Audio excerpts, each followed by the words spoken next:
comme chaque semaine, c'est le moment de faire un focus sur un produit d'investissement, David. Aujourd'hui, ce sera Nvidia. Alors pourquoi Nvidia Nvidia qui hier prenait 7%.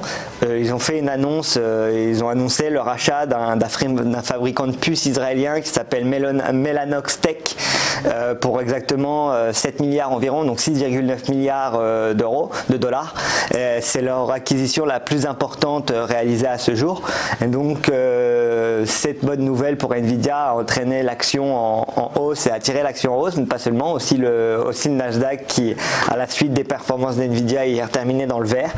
Intéressant à noter, Nvidia n'était pas le seul qui voulait acquérir la société. Elle était en concurrence avec deux sociétés très connues, notamment Intel et Microsoft. Et donc c'est très bon signe pour Nvidia qu'elle ait réussi à acquérir ce fournisseur de puces. Aujourd'hui, on peut voir que le cours avait bien redescendu depuis octobre 2018. Et on peut voir que là, depuis le début 2019, l'action a du mal à remonter.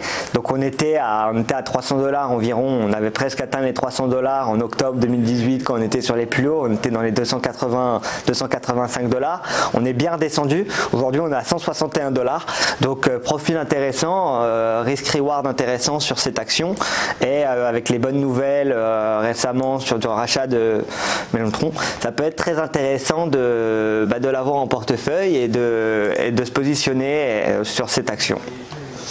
Elle fait aussi partie de nos copies portfolio, donc si des personnes souhaitent ne pas être investies que sur Nvidia, mais plutôt avoir une stratégie qui va tourner autour d'un thème d'investissement, ils peuvent choisir l'un de nos copies portfolio. Et donc Nvidia, il est par exemple, si je dis pas de bêtises, dans le portfolio driverless. On va vérifier quand même.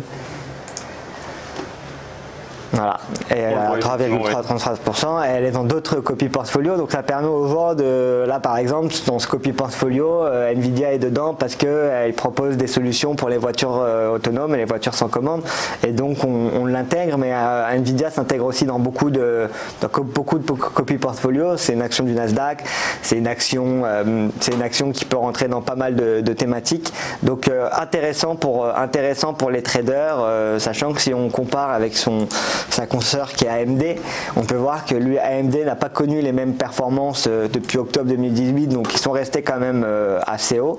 Alors même s'il y a eu une petite baisse, on est passé de 32 à 20, 23, ce qui est moins important que de 270 à 160, et donc intéressant à regarder. En tout cas, c'est une belle industrie, les semi-conducteurs, qui pour moi a encore un avenir assez radieux devant lui, avec notamment tout ce qui est robotique et tout. Donc intéressant à avoir en portefeuille, ou intéressant en tout cas à mettre dans sa liste de favoris pour suivre l'évolution du prix.